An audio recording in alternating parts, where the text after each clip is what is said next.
date and or phase of that assignment, not for the second phase. All enjoyed all this video. Matoma can share button. I will continue. Matoma can share button. Click on like and love. Click on like and love. Ah, Kama Emmanuel Ifani, I greet you.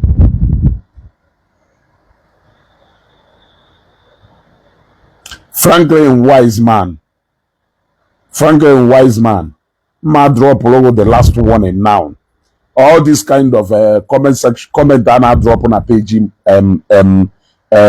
I don't need it in my page. I'm going to any video may post now. Why can't government just pick 3 short games with 4 odd, stakes 900 billion so the economy can be stable? I show that kind of madness.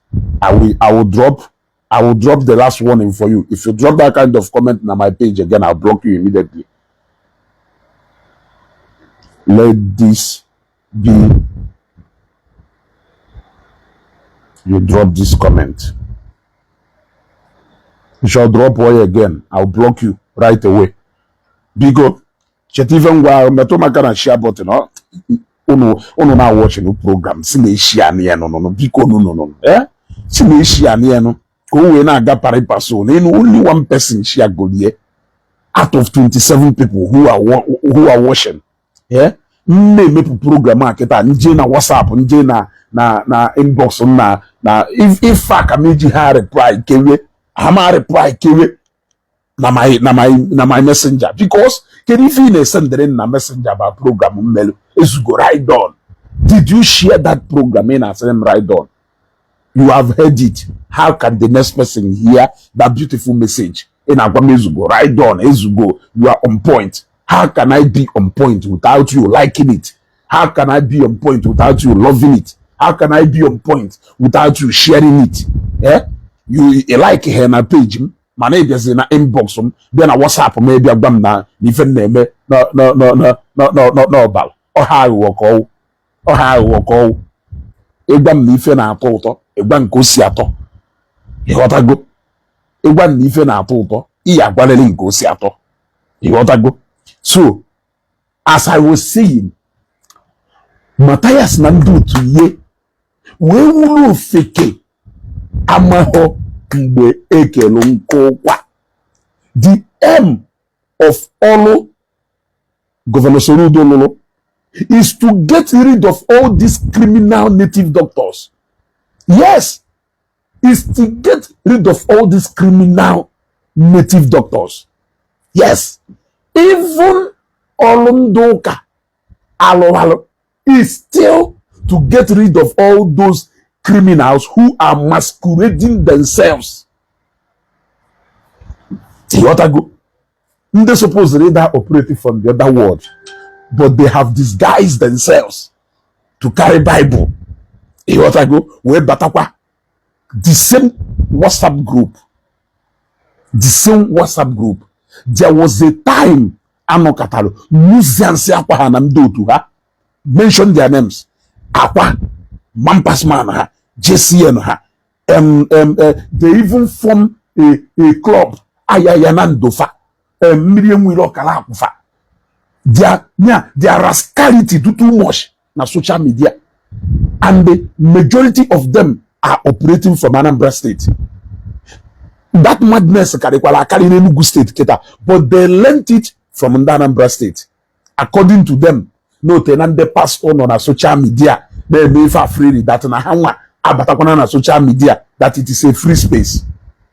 However, do when they deceive women as a buy, when they lead a lot of women as buy into committing so many acts of criminality in the guise na hang with spiritual backup from this man. Governor Soludo, when they make chief name, we say no. If I and the umulugano katare we bande landlord maluifu umazi bibego na alo because na obolo na invade your house, your own idea searching na your house eventually with information. We want and then me fedo to and then me fedo to and then me fedo to. May you forfeit that house to the government for 2 years, that be 3 years. It will be do. So, oga, mande security, mande, if we baba n'uno we fu ebu mazia na alụ ọjọbọ niile adọbachara mini shrine ha enwere foundation Soludo ji we set up that homeland laws enwere foundation enwere investigations enwere intelligence enwere ịghọtago ọnwụ na ijezie niile anya na ndị pastọ a na arrest ife iwu ofeke ife iwu ofeke alụchago agba nke izizi n'ọrụ a na-alụ nwobere oge ebido agba nke ịbụa ka nọrọ na-ekwugheri se Mathias na-ekwugoro ọ wụrụ na Governor Soludo na act in line with message Mathias, because Mathias is now trying to take the glory. Principalities here, they are now trying to say that my government is guaranteed if Mathias in a. But when government started arresting native doctors, Mathias was among the first people to come out and cry, say, na government na marginalizing the ordinary number one.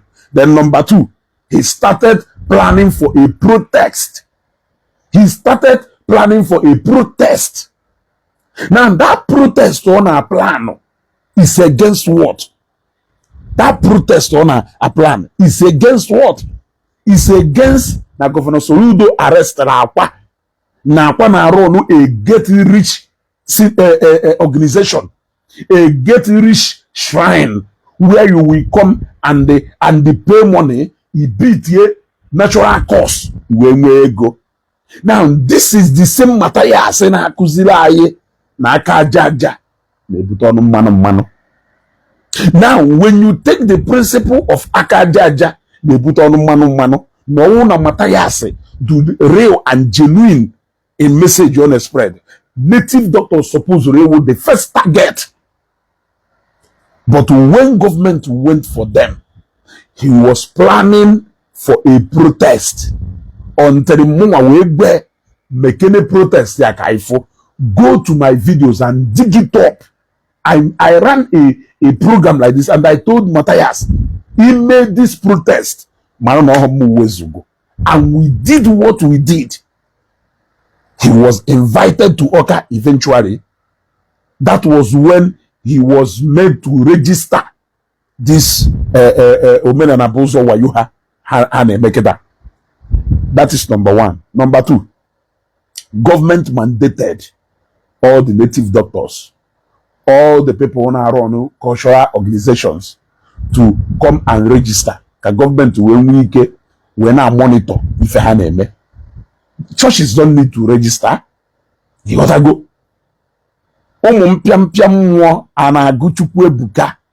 Churches don't need to register. Activities of churches are already open before everybody. If you are a criminal pastor, you are a criminal pastor. Exactly. If you are a criminal pastor, you are a criminal pastor. If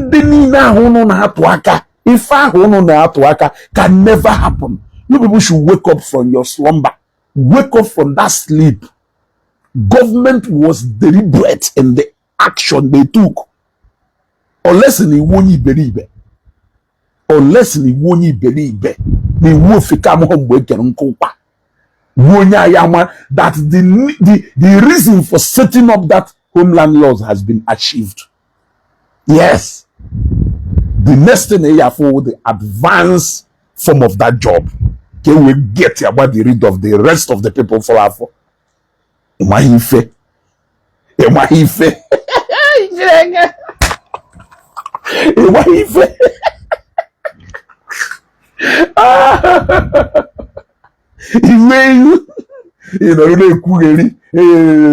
One day, mission had to go accomplished.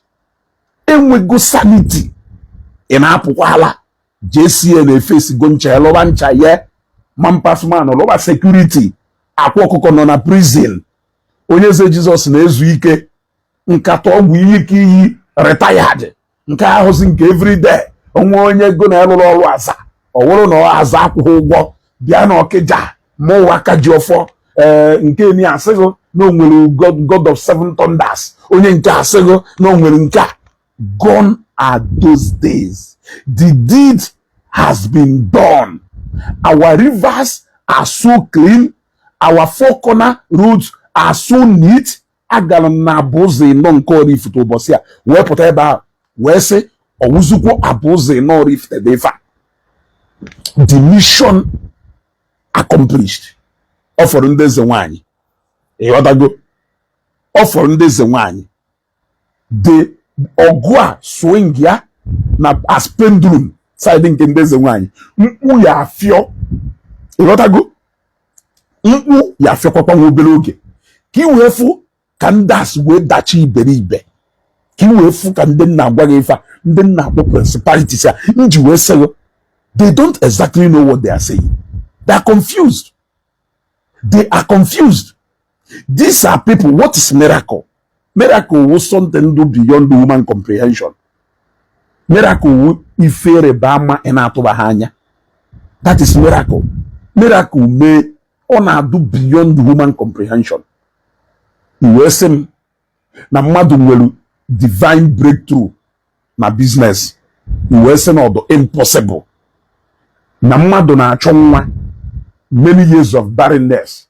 God will break that bondage. Nwa wee bata na that marriage. Na mmadụ nwere strange illness. Whether not strange or not strange, it is only God who sees the heart of man, and He is the omnipotent, whether you like it or not. And onye mgbe ekwensu gwalụ Jesus si n'elu mount ugwu a wee matuo na ndị mmụọ nọ n'ana ịghọlụghọ ọ mana na onwe power na o si n'elu ebe a dịtuo na onwe ife ya eme mana ọ gwara ya si nwa shi ọbụbọ nwa mpịampịa mmụọ get thee behind me Satan. Go.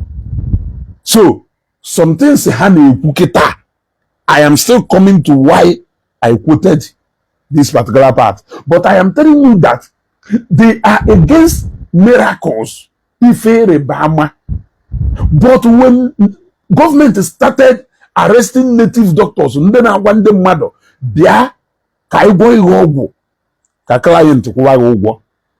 maka olu ha niile ewu olu ọjọọ bịa ka ibu igbo bụ isi atụ bịa ka igbo ihe odeshi bịa ka inye gị ọgwụ iyeji wee buru drọgụ pụọ ndị eke ọgwụ anyị emudeghị bịa ka igwo ihe ọgwụ iyeji wee je tọntọ agbagha egbo ya aba bịa ka igwo ihe ọgwụ iyeji wee je rọbụ bank agbagha egbo ya aba bịa ka igwo ihe ọgwụ o yeji wee dọnọ as a young guy onweghị ife ya adalụ ego from nowhere na ya mere iwu ka ekpiri bịa ka ịgwọ ihe ọgwụ ndị mmụọ ga-eji ebutere ego n'abalị bịa ka ịgwọ ego touch and follow ọgwụ ya ahụ imetụ nwaanyị etu a nwaanyị esoro bịa ka ịgbachi elugu that man ị na-eme ka ọnụ ọgwụ kwa ha anọgwụ bịa ka itinye na bọtụl gbachie ihe o nwere nke ekehiti kwuru ekehiti si na ọ ya gwọrọ gị ọgwụ elagide ọtụ ikpu afụ ọgwụ ụfụ. There are a lot of ife ha na-eme dialect or miracle, but all evil in disguise. Government will go against these people. We go do against miracle. We rise here up. We be do. We revolt against government. Why did you not thank the government for doing number one? You now admonish them to go to the next phase, which is the church. Why is it that in fact, you actually needed the government to go after the pastors before you can justify that the work they did, even the native doctors, not the real. If from why meji ha oku nife, if from why meji ha fo ono kamado, if from why inji ha fo ono animal. It should be na comment section mo bia na disgrace your way. Be na comment section mo bia na fool onwe. Onwe ki ya dey fool because so fake at 40. Is so fake forever.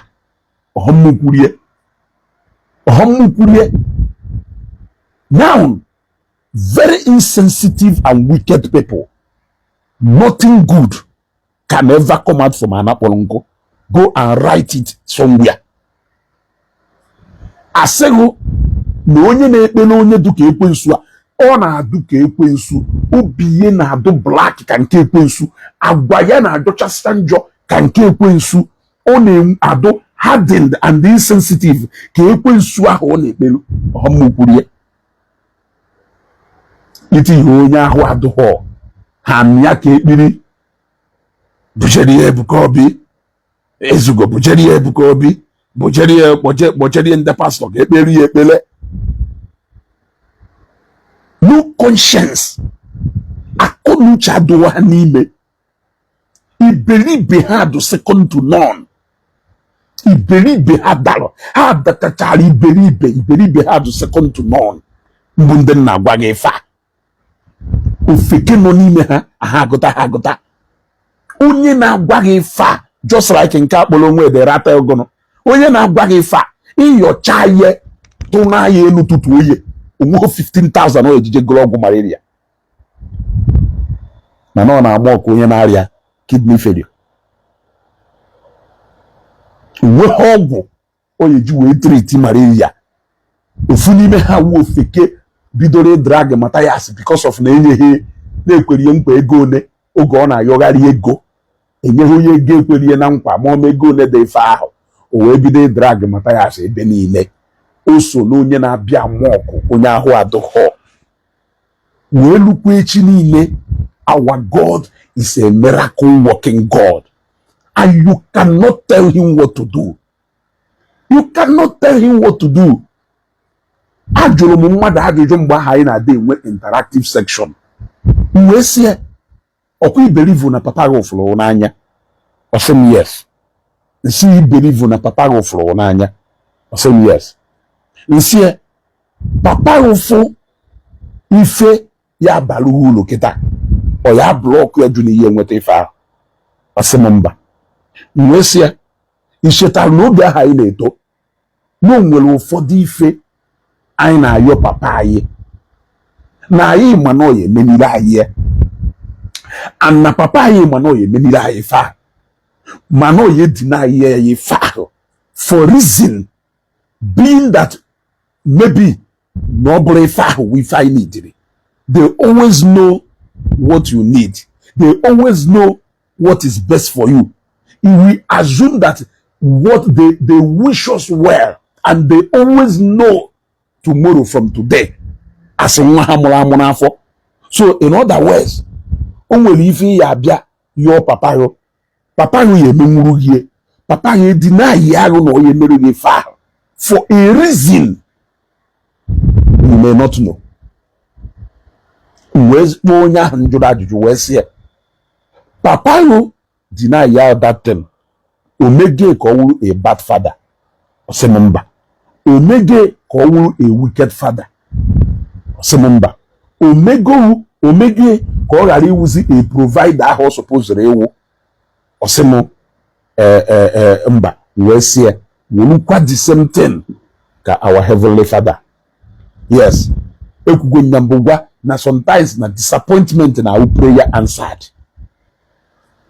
Achọghị m ịma na disappointment ya na mmadụ anwụrụ na ọ na our prayer answered whether you like it or not. Onweghị ife ihe ejinu wee weaken Christians na-abata n'ụlọ ụka bịa gbaa egbe na-abịara nka all the saints nọ na Bible ọ bụrụ persecution ka eji wee gbu ha ncha niile. Even Jesus Christ ahụ onye nzọpụta ọ na-egbu ha ya egbu. No trial. Even Job na akwụkwọ nsọ ọ na Job onye nwanyị ọnwa ya anwa wuti alelia bụ otokwa ya people na mock yourself. Ọ na ife ndakwasa adakwasara people na akwụkwọ nsọ. I want to understand. Ọ na ife nripịa adakwasara people na akwụkwọ nsọ. I am asking, kedu ife duzi ife ahụ ya hụ ọ na-emezi n'ụwa kịta ọ wụrụ ife emehụ na akwụkwọ nsọ? Ana m ajụ gị ajụjụ, kedu ife dị ife ahụ ya hụ na-eme kịta ọ wụrụ ife mere na akwụkwọ nsọ? Mgbe ụmụ Israel nọ na the land of Egypt, do you know how long they were in the land of Egypt before eventually God will send the ha onye nzọpụta bịa kpọpụta ha na Egypt? You can be in your own Egypt for 10 years. You can be in your own Egypt for 20 years. Whether or a trial of your faith, whether not to pave way for better things, whether not for you to make sacrifice for others to be able to try, no matter the reason why you have been in that Egypt, it doesn't matter. God knows it all. So, onwero ife melu na akwụkwọ nsọ esiri etu ahụ eme n'ụwa kịta mụ na ụnọ. So, onwere ife anyị afụcha fudebe. Mgbe ụmụ Israel si n'ala Egypt were apụ, ọbụla maịmaị ka ọwụ, they passed through a lot of hell and struggle. Yet, Moses ya wu onye kpọ ha si n'ala Egypt ahapụ esoho ha welu na that promised land. So what it shows is that eventually mmadụ niile bidoro gbawa ọsọ ha nwere ike iru ebe ahụ na-eje. It can be as a result of act of disobedience. It may even be the will of God, because na ọnwụ na nwa nke ọ mụrụ amụ bịara n'ụwa wee nwụọ for a cause. Who says that we human beings cannot also die for a cause? Ha! So, ihe pụta ruo na comment section ebe m posturu onye na-arịa ahụ wee na-asị buje ka ekpere ya ekpere, bujere ya ebugo obi, ihe ekpere ya ekpere, kedu ife o ji wee n'ibi ego? Onye na-amụ ozu amụ na-amụ onwe ya amụ. Onweghị ka ị na-eme. There is nothing in this life you can do to stop, to even reduce the number of worshippers. Kama number ahụ ya dey reduce, or na add. I am telling you, Soludo is just another instrument God used to redeem all his people from Anambra State here. I'm very happy that today ndị dibịa na-agbazi ọsọ. Ndị dibịa niile na-agbazi ọsọ. Onweze ihe na-like igose ife ọ na-eme, but aka Fada Ebube Monso nwere program ka m gbakwa ihe ka iwe malụ na kingdom of God can never, kingdom of darkness can never prevail over the kingdom of light. Fada Ebube Monso nwere program na-abịa from 27th of this month to from 29th abi to 6th or so of next month. It is going to be miracle upon miracle. There will be testimony upon testimony. There will be manifestation of God's miracles. Adi zo yezo. Oge arrest Bishop Emeka Nwampe kwuru nya. Ije na page ye, je na church ye, a na-enye testimony gbanyo. A na-enwe miracle, na-enwe healing, na-enwe encounter gbanyo. Ozoro ezo. Mana ndị dibịa niile gbafusiri disappear. Ha discover their new talent. Ezobi nọ na Asaba, mana onye ọka ka ọwụ. Ezobi ba into real estate, ba into hotels. They all disappeared. Iji wee gwa that if it is not real, it can never last. So, ọ na-ekwuzina ka ndị iberibe. Jee na nke awụzie today, ọ ka na ha. Jee na nke Shedikobi Emmanuel, ọ ka na ha. Jee na nke Fada Ebube Monso, ọ ka na ha. Jee na nke Fada Odommiri, ọ ka na ha. Ana m akpa Anambra State yo. Ọ ka na ha. Magharịa n'ebe niile. Onye nwaanyị na-alụ ọrụ n'ike na ebube na Anambra State ya. Uwepụ nke chekiri akam. Ọlụ ahụ ka na-aga n'iru. Iji wee gosi that if it is real, it can stand the test of time. Kedu ndị nwa dibịa bịanụ bịa bụkwa amansi ọzọ. Bịanụ bịa bụkwa amansi ọzọ. Na Anambra State ya ka unu nọ. Pastor Paul Enenche bịa ba mee program Soludo attendere. Jee na nke Odumeje. Onwere every Sunday ihe afụ testimony na afụ healing ime experience na nke Odumeje. Ọkwụsịgo wee ruo today ife ahụ iji mara Odumeje ka na-eme na chọọchị wee ruo taa. Onwere ife dị iche. Onwere Governor Soludo o believe in a miracle. Yes. You believe in a miracle. Yes. That is why he made reference to fake miracles. Owo no maho name a real one. Even when only make a statement, he's saying those fake men of God. Those fake men of God.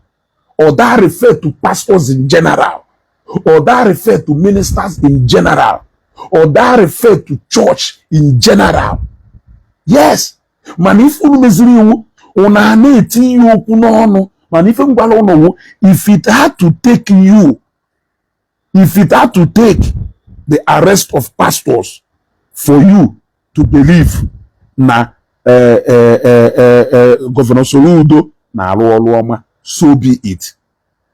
My happiness owner we know today if unu na achowo ko unu turn Christians against Soludo ndoka ma ukwa na unu n'ife onwe ife ozo unu na acho na ho ko unu turn Christians against Governor Soludo ndoka ma ukwa na unu n'ife unu na ago unu na ekpoko unu na amu na amu unu ko na ewute ndoka esendero every Sunday onye owo na akwado jegari wakwa ebo na eje ika na eje na mmiri eje achụ aja no ika na eje na abụso na eje achụ aja no onwekwa nwa dibia no na Anambra State na atụrụ ọgwụ elu tutuo no afamu weke hit iki nkata ọgwụ udene na eri ozu na nke ikpeazụ a ọka na erikwa ozu na nke ikpeazụ a the answer is no.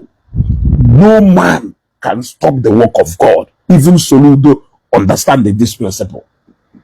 Soludo mana or ya stop ni olwa or ga stop ni you ta even na gwa amon ni ta even na gwa you ta go e ga stop no di oro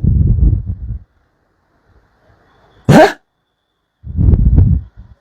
So like I said ichema na onye nwa ayo kana alolu amala ichema na the ministry can move to the permanent side ichema na Soludo na osere mmadu emena ifa o emena ifa maka onwe ndị na-asa evangelist ebuko bi bia make crusade end of 90 days prayer march video challenge you here what I go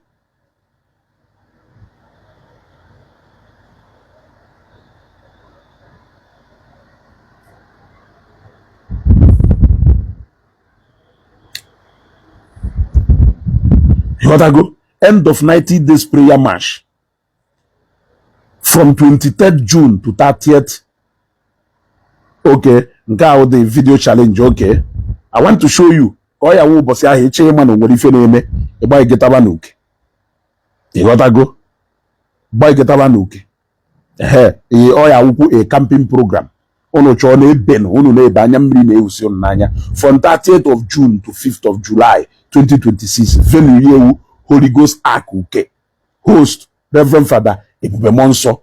Yes, 30th June to 5th of July. Bieba ho bosia. Ibieba ho bosia. Umuhu miracle ni na hi na expect no wa ye megbado n'uko bosia. Even nde udo gachi ya noro na safeguard nde biala eba as security because they have to ensure security of life and properties of people that will be there. Ndudo gashi na ndagu na shemba ye ensure the security of life and properties of people that will come there. You got to go. Yes, you need to be bongo.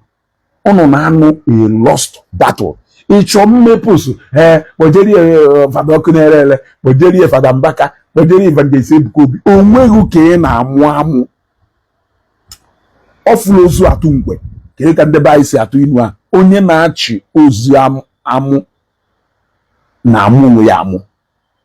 Funny enough onye ahụ na amụ amụ ya karịghị uwe nweta help. I simply said Charity Mathias wụrụ maka Charity Mathias ekwetara nne because intentions here adro pure. Mathias is not for humanity. Mathias is after his personal and selfish interest. He is so bitter, he is so vindictive, and he is so wicked. you can see the manifestation of that wickedness in all these principalities that are moving and following his message. They are too insensitive to the core, very wicked and dark-hearted. How can you see a man who is suffering from kidney failure on a bakwa, even if you cannot help the person? Why can't you leave that person and go? Even if you cannot help the person, why can't you leave that person and go? Mane pota ebe people na choka ha help one mad drop one influence etu akobinus wedo. I don't have such kind of a heart, so no people cannot get me. I can never be part of you because my heart I draw as black as charcoal can kono. You know what I go? And my message can never align together with your message. It's not possible. Yes. You can't act who you are not. Yes. More than you. Ya art if you wo. Okari hetua. So unu cho na apagale no na comment je na ekwu geli no. Evangelist Ebuko bi biara for Soludo mgbe eje mepe Seraphic Foundation if I halo na grade. Ije na comment section onwe ife ha agumbi ide mmiri comment kure enwe mera agumbi ide mmiri. Evangelist Ebuko bi will always come in na Anambra State ya even mgbe mmelu inauguration no Governor Soludo for second tenure. It was a special invite. He came in at a Kweme Square and he stole the ovation there. Akwa Ogayo no na prison. Or if edition na hanab. Akwa Wonyo ba no na prison. Evangelist Ebuko will always come into Anambra State like a king because na government manifo deweru na Anambra State here. The story agako gide generation kayada another story. So those men who know the laka for the nyame miracle, nyame nka, nyame this one. Ono the lost na the reality. Ono the lost na the reality. Ono abaz na nde karelo na anya. Nda ono na agba anya karelo ono 100 times. Carry Mathias, carry ifeni na ekwelu Mathias egwu. Carry ifeni na ekwelu Mathias egwu. And for the sake of Ujegbe, you people cannot question God. And I believe you, the same way you cannot question your father is the same way you cannot question God. The same way Ojimwe Ofodife Papa Yemeholu, even though no man no Yemewe, can help Zen call Yememu. Can help Zen call Yememu. Nanjekwa Yipu Nankaho Yemena Jongo, na because na your father Yememurugifa, ume na your father do useless. Ume na your father, ahozi your father call, even though no many holugi fe papa okonkwo melo okonkwo. Does that make your father to be completely useless? Yes. Because no if your father protect ho, does that make him na wish ye nebe no wuki perish? Does that make him useless completely? Maybe no. I am asking you. Anama say let us assume. So the same way Papa Yeziho will do useless, that is the same way our God is not useless to us. We always know that He knows the beginning from the end, He knows the beginning, the end from the beginning. Yes. So He knows the end story. Weeping may endure for the night, but joy cometh in the morning. He knows the story. It doesn't even matter whether na mad on that story. The fact is that the end of that story, na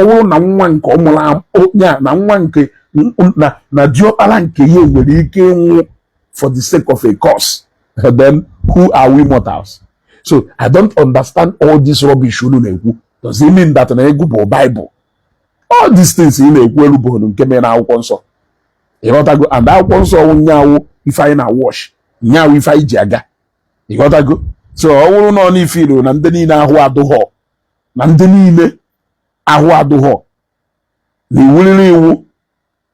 Nandini na ahwa do ho. Ni wulili wu na haya adumma. Bifi we kweta na Chineke na alu olu. E we njua osego. O ife ni choro no waka na umecha alo. Does that make him not useless as a father? Or if any nature no wa, or if any your mama no wa does that make her no more a caring mother? It's a question. Yes. So God knows, He sees your heart. He sees even beyond your heart. He knows tomorrow. Yes, He knows tomorrow. And the only reason why everything happened. And as Ndoka, I believe go in that course. I believe more njo na ye kenechuku. Reason is because na I believe that He knows the best. And there is nothing you people can do about it. Yes. It should do with that pictures of Ndare yo monde ulisi to say benine. He ought go onyo ye mele bele ko ye mele bele. Onyo ye mele bele ko ye mele bele. Homo kuye. He ought go onyo ye mele bele ko ye mele bele. You cannot shoot for him and you cannot command him. According to with still he did not do it to prove to the devil no go thee behind me, Satan. Bible the word IG as Christians. Bible or no Christians no send the Christians and when I'm going almost all descent, including Onion Zopota Berabia, including Onion Zopota, Christ Himself. He got go.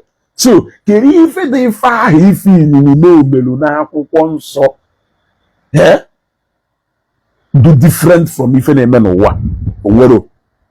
And that is why we are always comforted by the words I have done at scripture. Yes, we are always comforted. We always take solace from the word, you see, from the scripture. Onya we feel our confidence. Onya we feel now build our faith. There is nothing you can do about it. That's why Modunjo, Modumma, those who will still go and give thanks to God. Say, Dalu Onyungai, Fime ka usora komozuni na gachano do. Amen.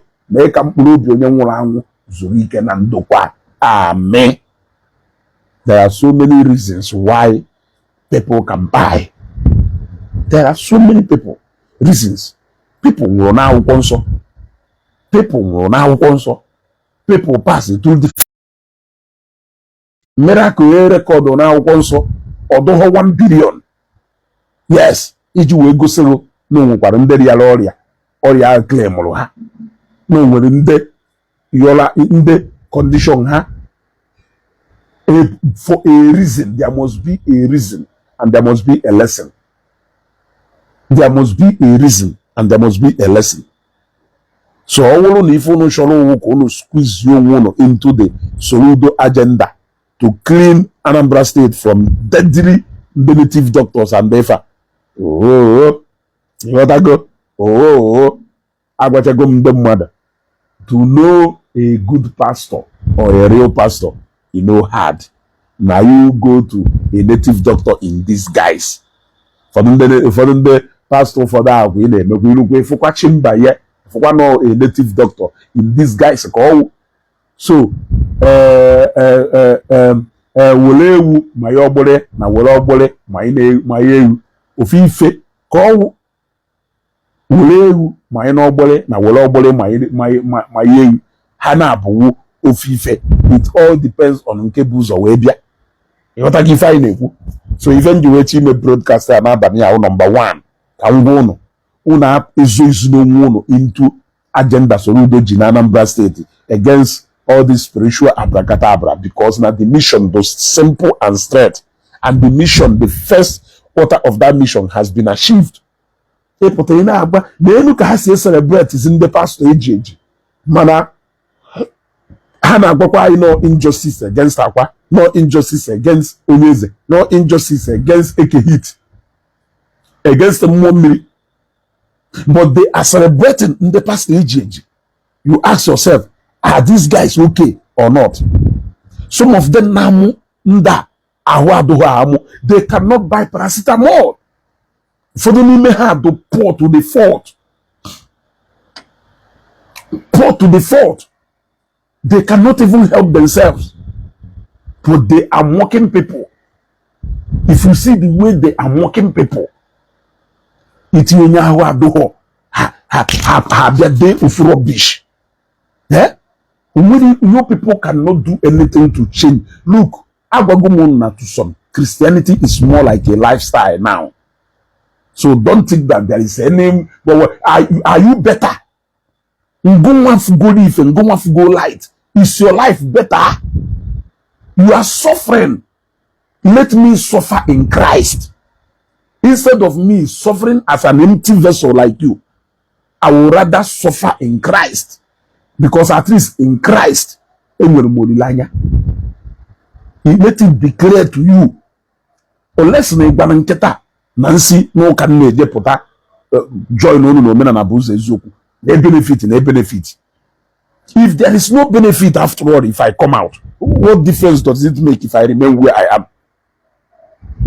It's as good as saying nanuna no nuna aham kanga mputakwa nuna aham kanga. Why can't I remain here?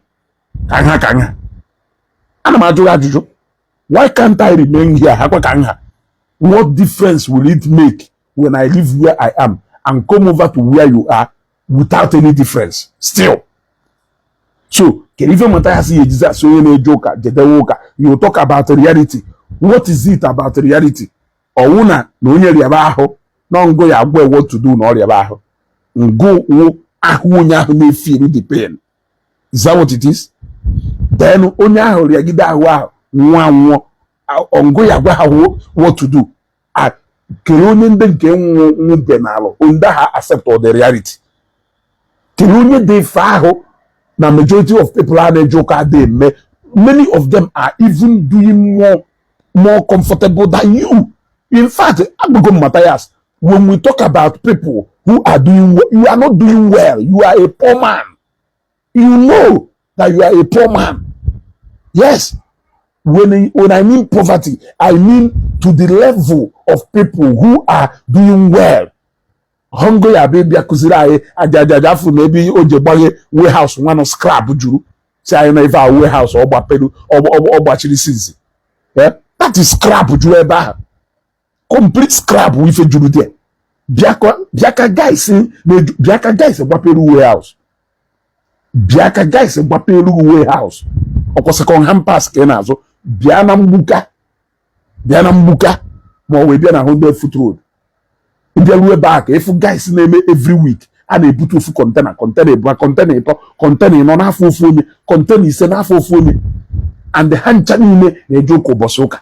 So kelonye biari kuziri akajaja no ne put on man. Madone ni mende na kuziri fa ke na bayini. Madone ni mende na kuziri fa ke na kuguno. Madone ni mende na kuziri fa ke na azu mu hana agwo. It's a question na ajo. Yes. Madone ni mende ayi na acho ki kuzielu akajaja ne put on man ko ungu ne take responsibilities of their families. None of them. You just want to be making noise everywhere. You are a nobody. You just want to chop scrap juru ne. Yeah, complete scrap damaged in fact juru ne. We butara receipt 2011 and 2012. Onye na agbo safia. Onye na agbo safia na 2010-11. Onye de receipt 10 million. Owafia. Owunya mafia. Okwo de book onya afia from chop mmade. De receipt supply onya supply there. Onya akwụgwọ. Inyo ga we ego woru nzame gbata na enu.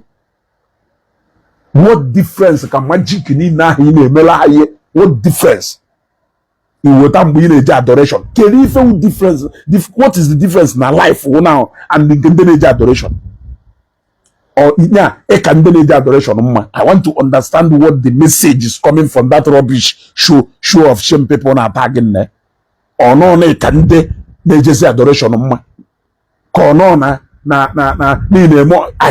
want to understand. Akaja jani butono mano nyake biari kuziri ndibo. ndị Igbo na-agba mbọ, ndị Igbo do industrious, ndị Igbo do very very industrious all over ụwa niile. Lies ụmụ Igbo pụrụ ije show their greener pastures.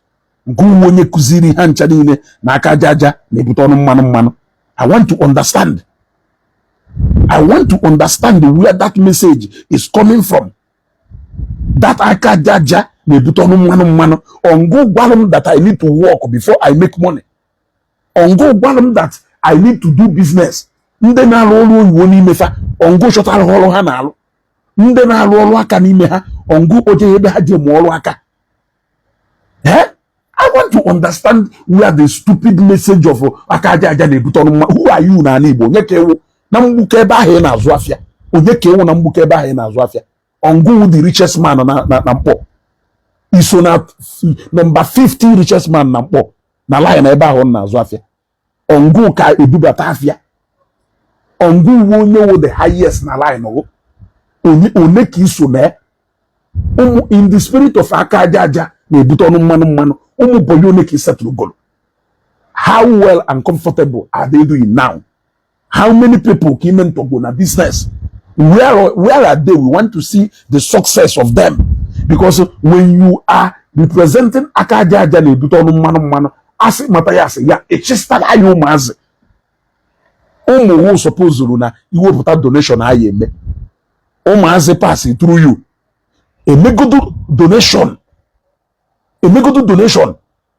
70% or 50%. Yes, a chomis die say na Zambia njeru today. Can we gbalo na ife nneku na nnekwu with example. Na Zambia njeru today may produce go somebody.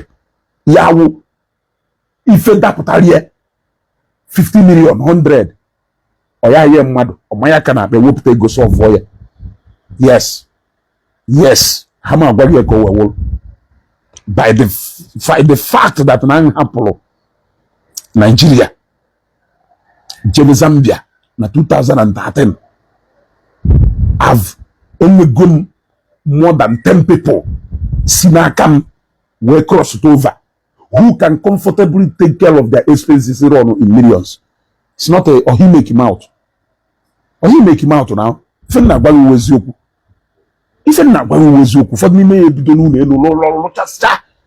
Affect so many lives of people who can sit today and take care of their expenses. Small body, maybe sickness.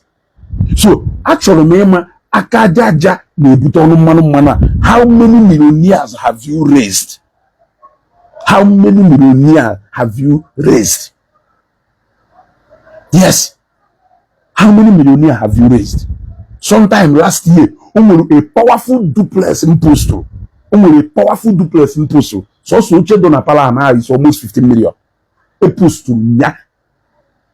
And that don't happen now within the space of 8 months, 9 months. And no Luna will somebody pass through me with Zambia.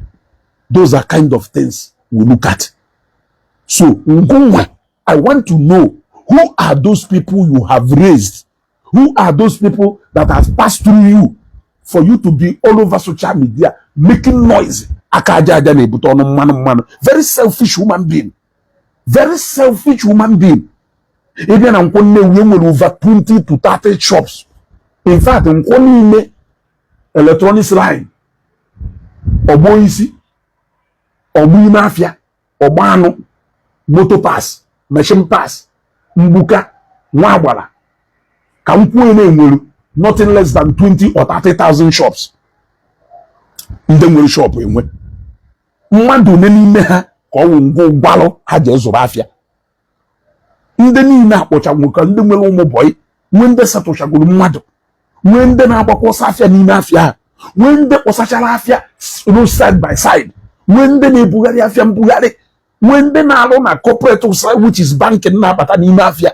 All those people inidie mmiri kịta ọta nka ka ya akwọ ọbịa gbara mmiri oche ma ọ mmadụ rụrụ ya nje na nke gorie ife niile do na rumma, ife niile do na rumma, ife niile do na rumma. I can tell you na minus farm ego cotton awo akwara ya na Nnewi ya bed ya ọ mmadụ rụrụ ya na Nnewi ya oche a ọ mmadụ rụrụ ya na Nnewi a wodropu a ọ mmadụ rụrụ ya na Nnewi a tais dị ebe a POP a ife niile awụ mmadụ rụrụ ya kondit alụrụ n'ụlọ a kondit wayarị na-eme n'ụlọ ọ mmadụ merie all those people ọngụ kụziri ha na aka aja aja na-ebute ọnụ mmanụ unu awụ mmadụ pentiri ya nkwụọ ya ụgwọ onye ahụ na-eje ụka ọwụ ngụ gwara ha na aka aja aja kere ife ị na-akụziri ndị Igbo ị na-akụziri ndị Igbo na aka aja aja na-ebute ọnụ mmanụ ndị Igbo ije ọdụ kụziri ndị Yoruba dụlezi na-achọsọ ọrụ oyiwo ha ya alụ nọ ndị Igbo do industrious an average onye Igbo na-achọ ego an average onye Igbo na-achọ ego ndị Igbo ka ị bịara ịkụziri na aka aja aja na-ebute ọnụ mmanụ iwerie na-ekwugheri iwerie kọgheririe maka na ndị ụka Oyedepo taa na-alụ 100,000 sitting capacity from foundation to a complete una more than 10,000 people will benefit in employment in terms of labor direct and indirect labor since age we bido ọrụ ahụ wee ruo tata enwego over 15,000 people benefiting both in supply, both in labor, both in professional works, both in advisory and otherwise. Benefit go from that all. Do you know the concept of foreigners cage water? Oblo Nigerians, Oblo people, majority of people who are winners. Many of them, Monday now concrete, Monyane go cement, Monyane go iron, Monyane go rod, man engineers. Because of engineer, of engineer now, or engineer 10, or engineer 20, or engineer 30, or engineer 40. There are more than 50 engineers working in that project, and they are all from winners. Majority of the supplies nina nemeba wouldn't winners now supply here. So I want to know akajaja the butono mano kelundi na kolo ye kende na kusiri. During 100 days, a lot of Zionites all over the world are now being got pala. Mathias Ekperima hego. Mandena wa ticket si obodo iwo bia. Ewe donation eji support olu na alu. Mwe jo ajuju. Ndị America atụtarụ 5 billion last time. Owungu ka ha mal concept of aka jaja. Ega hatụrụ ongu nyeri eye. Nsusu do too much. If you can carry, you believe to the highest level. You can only manipulate the people who are inconsequential, people who are suffering, people who are completely confused, useless to their society because only do useful. A majority of them not been Nama with our call.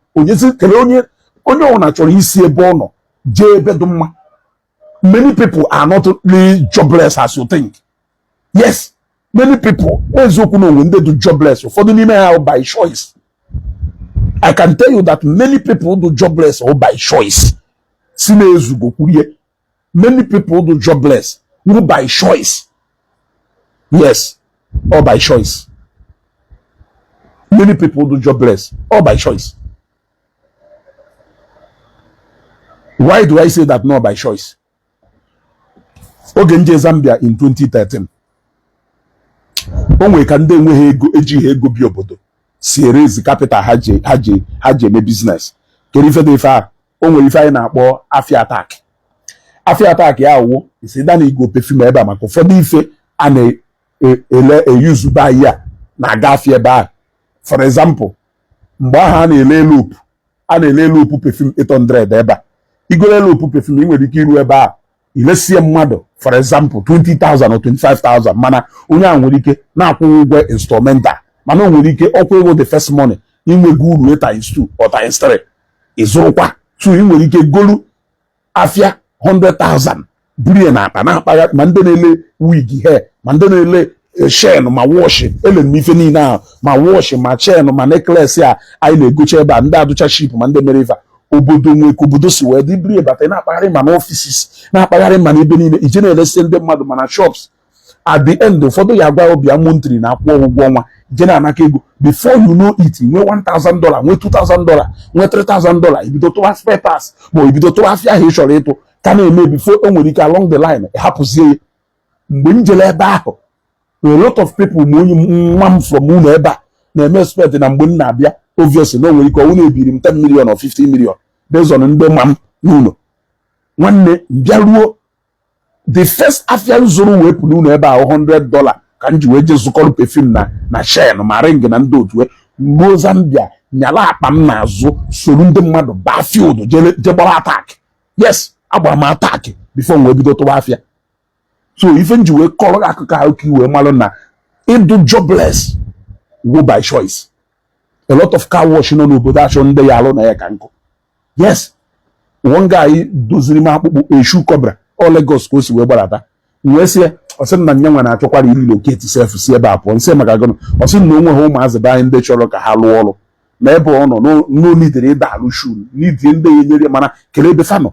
So it's either na ife iruru na you don't have money but level ị chọrọ operate ị chọrọ isi n'ikuku wee operate ya mostly wo pride and selfishness ịghọtago ife na-eme ndị mmadụ ọ sịghị na agụụ na-agụ ya ọhọ nọ na ọfụghụ nne ya eri na o nwere ife ọzọ na-agụ ya mahụ ịghọtago. So that's why iji wee na-agwa ya na many people do jobless wo by choice.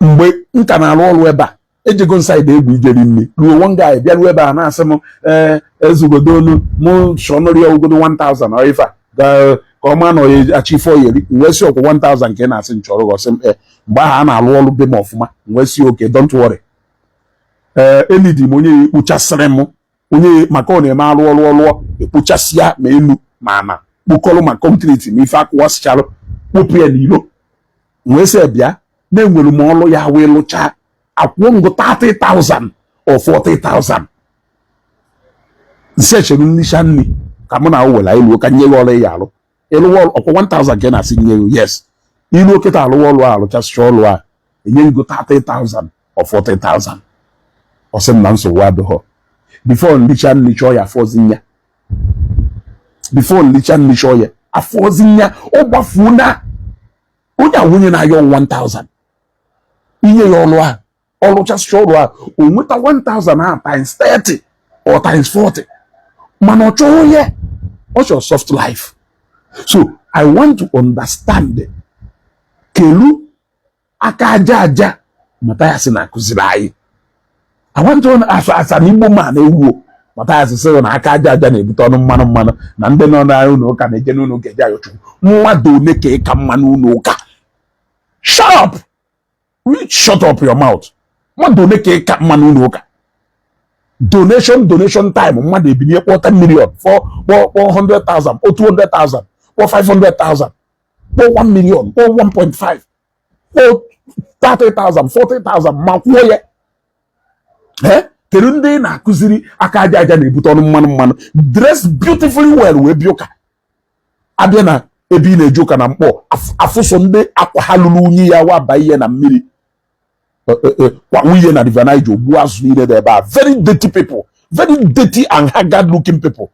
Those are the people ya ada akụziri aka aja aja na-ebute ọnụ mmanụ a.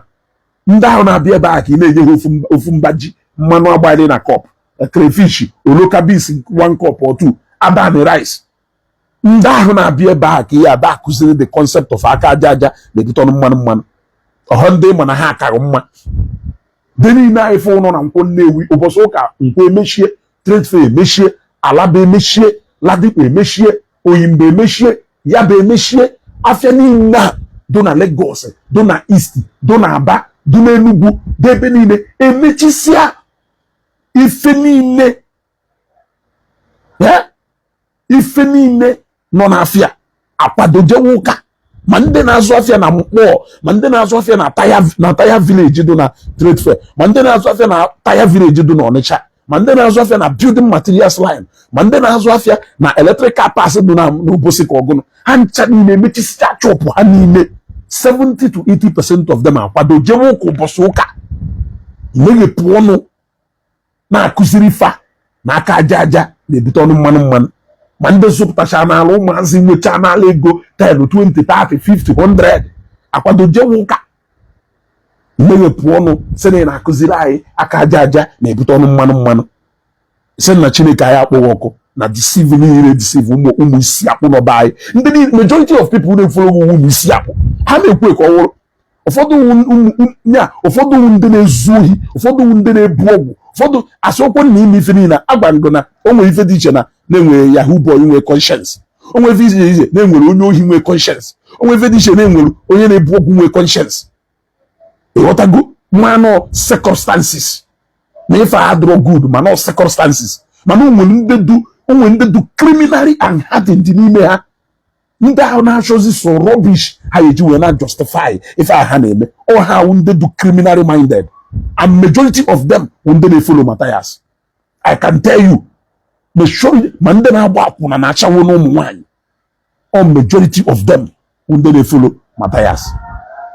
So ọwụrụ na a na-akọwa some of these things aghọtaghị nke ọ na-adụ ha because etu anọ kịta I go to church I don't jobless I go to church I don't jobless ụbọchị anyị jere ụka na Sembat ndị niile so anyị wee baa n'ụlọ ụka ụfọdụ n'ime ha ụcha milionia ụfọdụ n'ime ha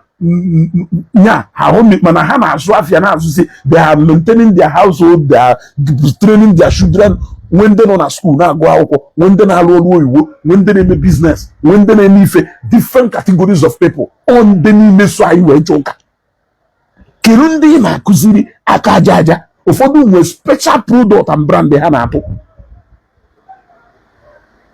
Kedu ndị na-akụziri aka aja ịbata na garage Sembat Uju, ịbata na DCC Field Eju, ịbata na St. Mary's Cathedral Church Eju Field Eju, ịbata na Winners parking slot Eju, ịbatazie na Zion enwere ebe nwere almost 40 plot ọwụ moto ka a na park ebe a. Enwere ebe nwere almost 40 plot ọwụ moto ka a na park there. Kedu ndị na-akụziri aka aja na-ebute ọnụ mmanụ a huwa onye ka ewu ije gbaghe nkwankwa warehouse mkpirisi iron juru na warehouse mkpirisi iron robi ife ahụ elesi ndị iron condemn na-achịgasị mkpirisi iron mpakala iron wee na-egosi anyị na-ekwo aka aja na-ebute ọnụ mmanụ Channel of Truth jụọ ọnụ m nọ Evangelist Ebuka Ọnụnkwọ Ebuka Ọnụnkwọ nyere 5 million ọ bụrụ onye ụka ka ọwụ Oblonuka factory here will more than how many people na eba, and I can assure you now over 80 to 90% of people na a factory here, they are all Christians. Have the jobless. Eto akere to see beto noteta. Ibeto will employment base of over 1,002 to 3,000 people. I can tell you that even 3,000 people are almost 80% of them or 90 are all Christians. Eto has to win all over. Look at Christianity Madoka. Are these people jobless that they don't understand the concept of akajaja ne buto manu ani kueli e put na no social media nezuzugale mepe audio hospital onwe ife na-eme. I will pay a visit to that your hospital. Disgrace you when you don't imagine. You are still learning. You will learn new things.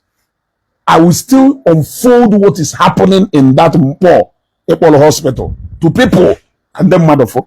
Maybe he send them spy. You will see. He are not got full videos of what activities happening there. Full video online. You are coming to teach in the on go concept of a boy apprenticeship on Google Silendibo. On waka on Google Silendibo. Business here on Google Silendibo. On Google, Kerife de Fahine make a special on Google Silendibo.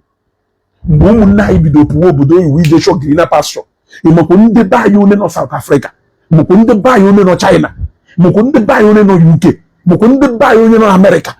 Even before Ngoma Mathias smell 101. You metal your first 1 million aka. Umwe and them metal 10, 15, 30, 20. What is it you are teaching us? I want to understand exactly what you are teaching us. It's a 100-story building today. Jane has a young ground and go pala.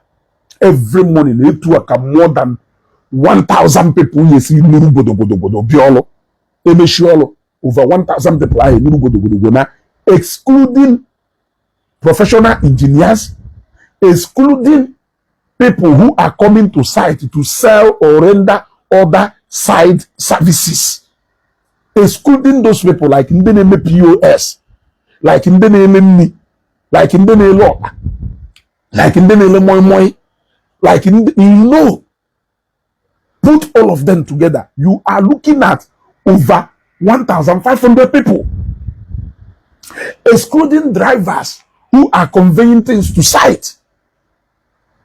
Kilifi de fa he ne make a special. Iji fi no na nuka here be example. Urioma he wonaka anama to kinwa. Omono nde nnekwe okwekwugo nyugboro ne. Nda ndoka he na ejeku o ha wonnekwe.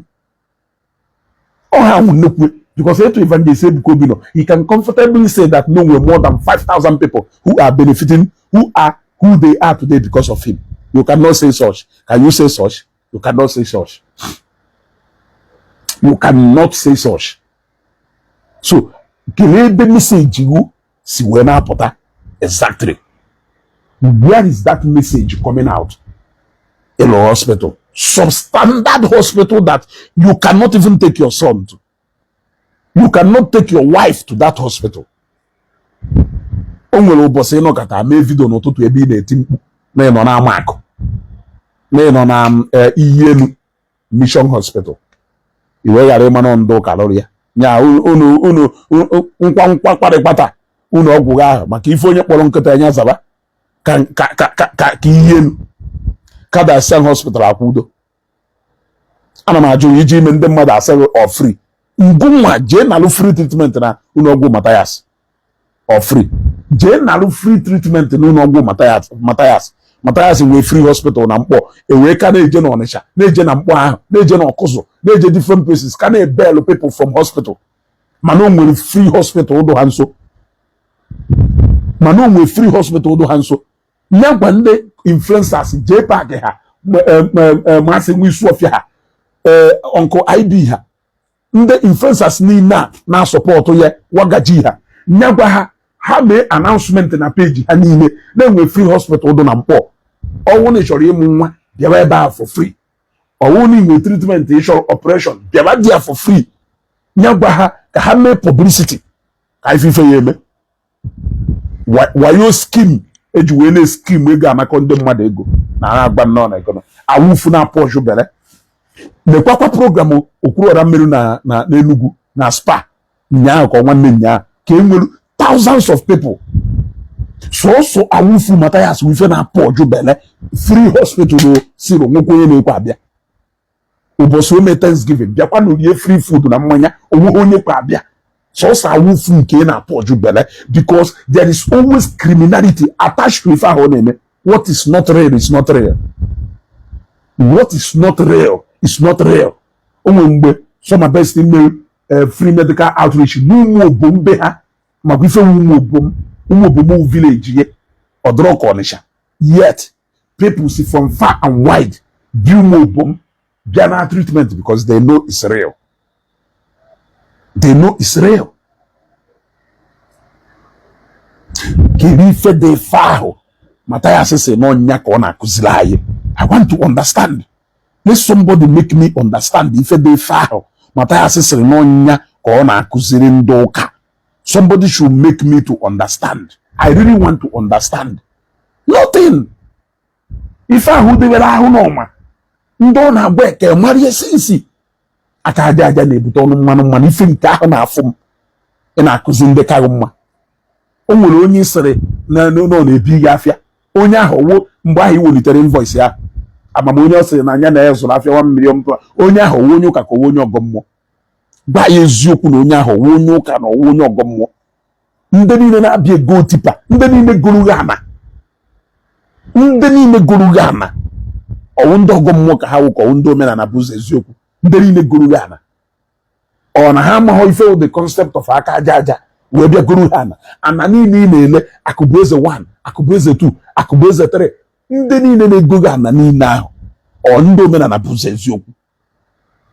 ana m ajụ ajụjụ ndị omenala bụ ụzọ eziokwu kedụzi ndị na-akụziri aka aja aja na-ebute ọnụ mmanụ mmadụ one na-abịa yewu nri be mmadụ one ka ị na-enye nri iji ekwe aka aja aja na-ebute ọnụ mmanụ ndị ụka ka ị na-abịa test success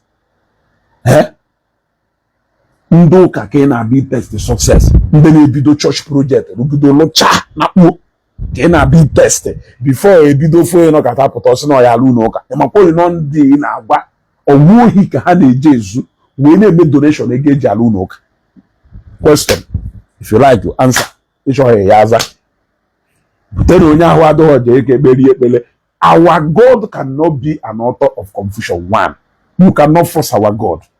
Ọ na-eme ifeye na mgbe ye na-eme ya etu o si chọọ onye ọ yemele ebele ka ọ yemele ebele. You cannot program him because he is not man that you can give instruction. Simple.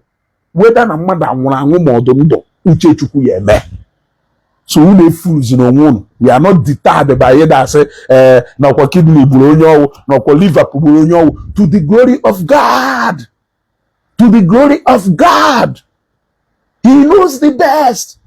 So nyama if oju we wulu nya as of that time.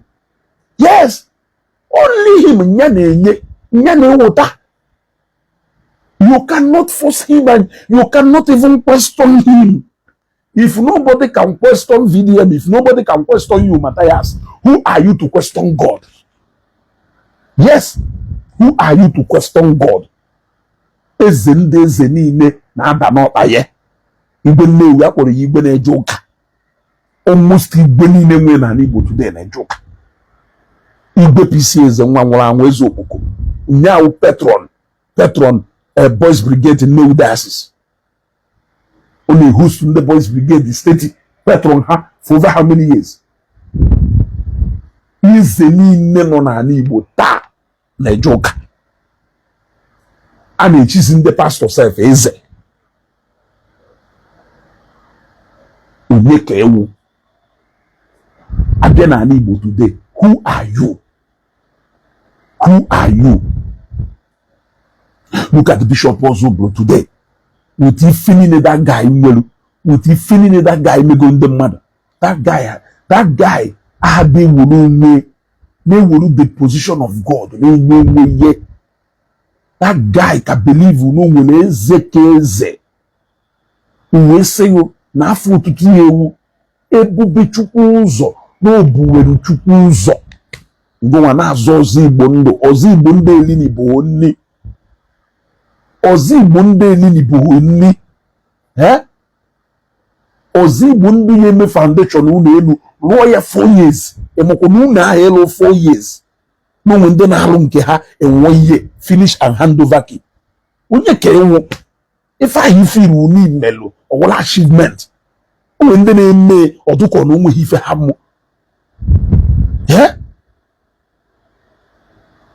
daalụ hinne daddy. Let him empower them to be able to do the akajaja. Okari hetu ahụ. Mewezi empowerment.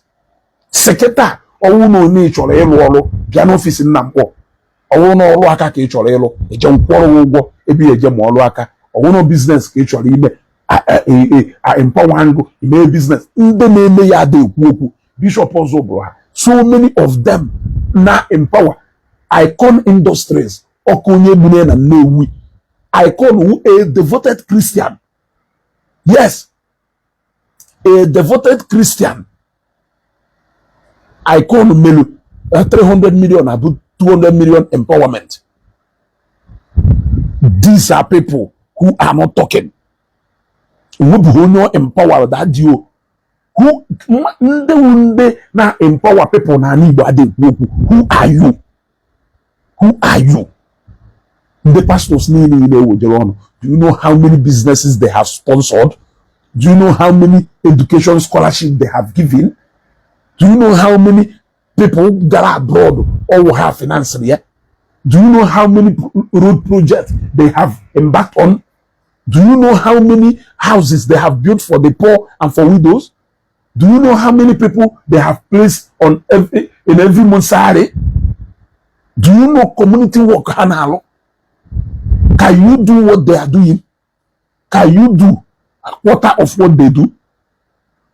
Rema nke na-eti egwu ịma nwere mgbe o jere na church na Edo State ka ọgụrụ ruo ebe a wee mee donation totaling over 100 million or so. Wee sị no, this church and this pastor wo na ya na ụmụnne jechasịara akwụkwọ wo na ha nwere ebe ha bi no church ya wo everything and all in all n'ebe ha nọ since Papa Faji wee nwụ. Can you beat that? These are the kind of experiences people na-enwe na church. Ị na-ekwugheri yeah, the most unproductive set of Igbo. Because you know you have a lock profile here. If you have a lock profile, eh? When you can call your boss na keke daddy, or if for Mathias if for them, or alarm mawe. If I want alarm mawe, eh? If you know what lock profile here. But can you even look the profile them for what? Like eba no keda. One reason we be kiju we lock profile them. Ke reason eba no keda yezugo. I lock profile them for what? Yeah? For what? Can make you lock profile them? You lock profile when you have nothing to show. When you have a lot, you are hiding. These are the people who are clapping for him. Who are clapping for him. The most unproductive set. Flave man dem ma one-on-one. For the nime ha na-eli mama tankoma. For the nime ha chọghị inyere onwe ha aka. For the nime ha ndị na-galivant n'obodo oyibo. Every year, ofu akụkọ ka ọ na-akọrọ ndị be ha. Ofu akụkọ ka ọ na-akọrọ ndị be ha. Ego bata ya ka o send ewe je rie na nke nwa dibịa je gwọrọ ya ọgwụ otu awụghị ezi. A na-agbara ya afa ọlụgọlụ ndị mmụọ nye ndị isi ebe nna ya nni. Nye ndị efe nni onye kata na nni aja n'ime nọ n'ilo everyday ka a na-agbachi akpati eji adọbara ya n'etiti ilo otu ahụ n'ezi eji ọgwụ agba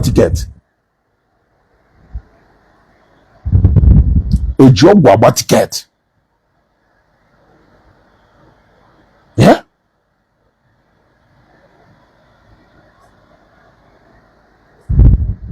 So even Governor Soludo unu na-edebe ahụ unu na-patronize Governor Soludo ma nke weziokwu Ogba na Anambra State is predominantly a Christian state. Obodo ha agbaga ozuhu ya ezo okwugo ya mbụ kwukwa ya again kwukwa ya ugboro one. So na Anambra State is predominantly Shimike Ezugo, why are you not talking about what you have done in Igbo land instead of you always attacking Chief? Who is Chief Mathias? Even Megolu as an Igbo man, Mathias Ayebemwe. Yes. Only get since me programmer Anya Chinegomte. I want to go say, let me and Mathias bring that people who has passed through us to success. Kamunago, Mona Mathias, Makeba, who go do number one, Eda Yebido. Then go to the family of Mathias Bendebe Zak. Let us know his profile. Come to my own family, Bendebe Dike. You know profile.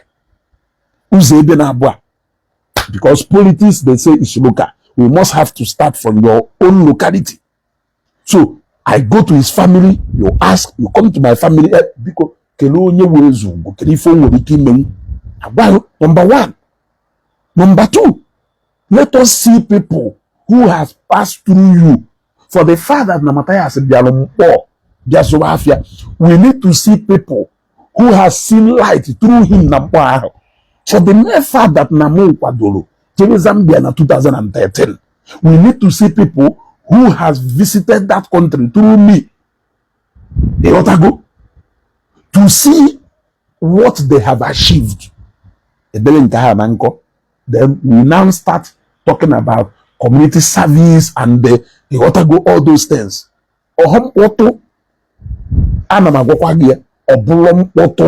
It is not by noise. We now start talking about, okay, because of you. You may contribute to social and social percentage.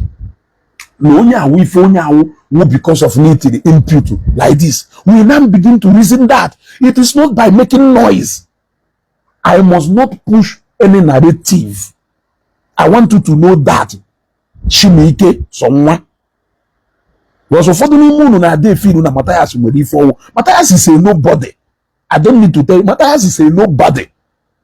He is simply manipulating Obolo, especially the unproductive setting on him. And all people who so unproductive, people who don't even know what reality is all about.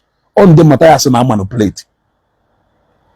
How many families today they rise because na Mathias na kupume mwamweri ocheze because na Mathias na. How many people? Very wicked somebody they do. He must put a narrative through you before he can be able to even do one single thing for you. That is the man we are talking about. Is he not the man we are talking about? He's the man we are talking about, obviously. So when you say, let us say, can you feel me go out to connection a man in a one? Out connection a man in a one, no man, if one man to cut on corner. You think that people like us on our boy for 9 hours for going? Yeah? You think that people like us on our boy now just on our boy for nothing? Yeah? It is because we have seen what we have not seen. You want to go? Only no kata no wow. If you no na him down anything, you want need to more than useless. Useless in kewo raise to power 10. If life do na mado kewo. Na only no kata feel no kamelu ni merenka na ifugo uzo iwewu ka na gwa ewu me karuma fiwewu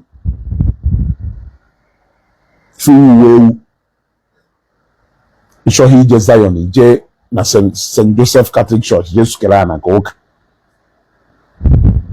isho hi je nke Fada Mbaka ije na St. Philip's Anglican Church je donora na koka isho hi je St. Philip je Winners Chapel oge no Zambia ife na je Winners Chapel ha meje Anglican mana woman an Anglican by birth wo ka wo kwa an Anglican mana nnu ha Zambia ife na je Winners ekugo nya na ife amba na aka agbago mefe anaka over 4 years hokwo ine anyi fu na obochasigo mana aka mgbe n'aka over 4 years ka ife adugoro n'aka over 4 years ha ma agbapụ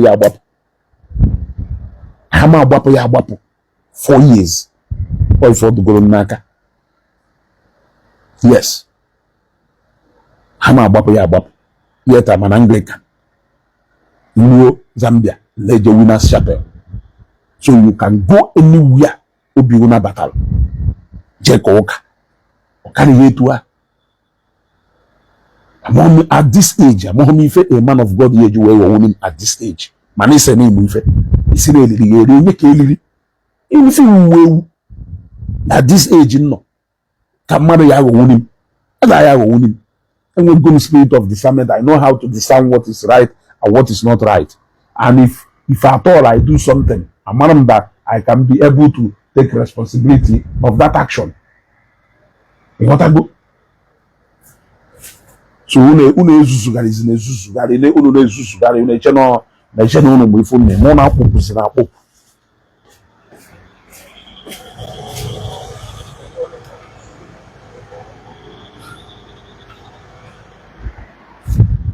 What I go?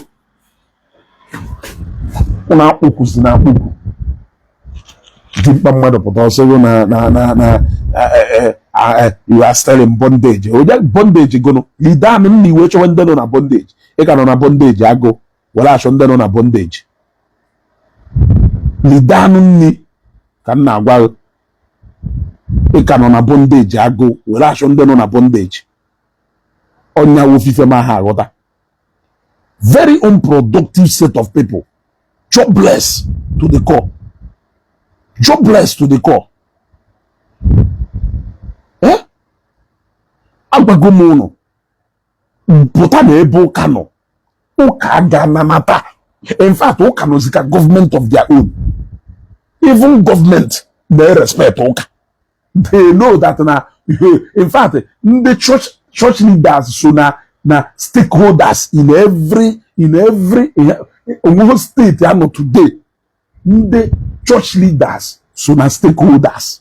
Actually, the constitutional conference no but that I a representative from the church. Ki we malo. You want to go? we fool many about it. Nothing. Will accept what nothing. Itu akete evangelist Ebuka Obino ọbata Anambra State na-asị Soludo arrest Emenka. I nye red carpet reception because one of the stakeholders in Anambra State. Mathias Ekperima na Anambra State since na akpala ego.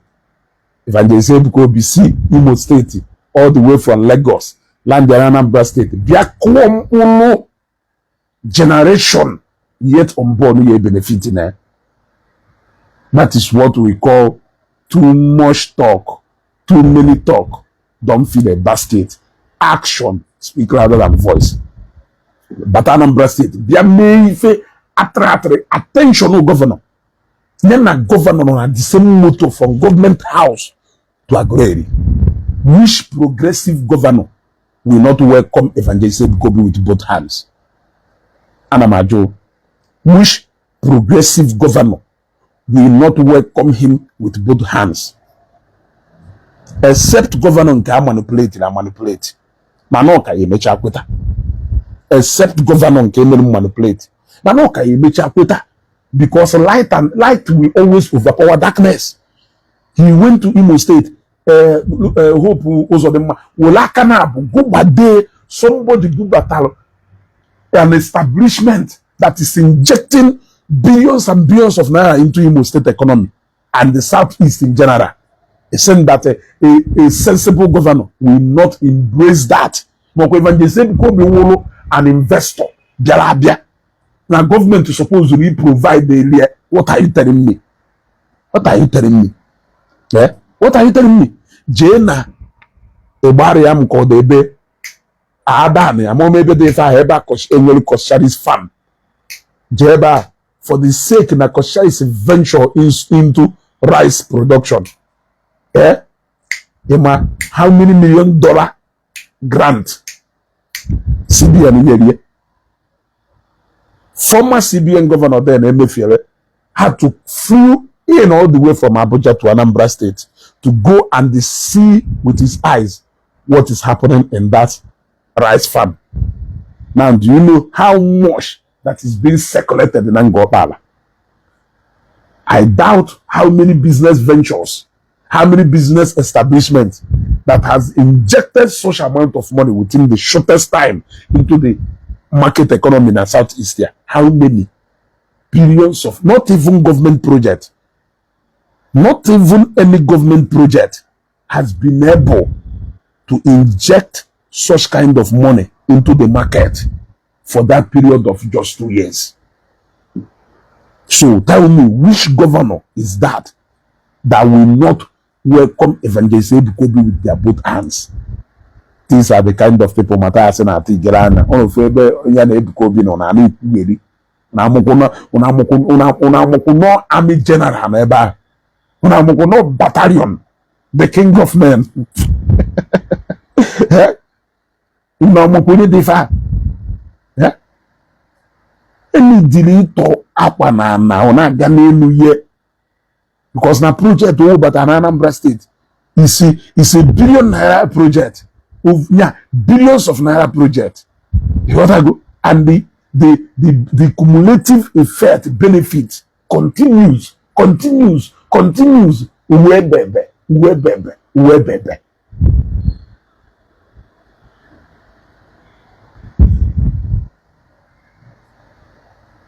Enwelumu Zoom meeting now. Not Zoom meeting, but conference call. Mutually join now. I want to join a meeting now. Eshinine will continue. Only share about this video. Share this video. Click on like and love. What is the time? It's 10:39. Yes. So I will be joining a conference call right now. So Kachineke will I send the government invite. Kachineke will I Goziokwa na fankina nanko pala nanke monso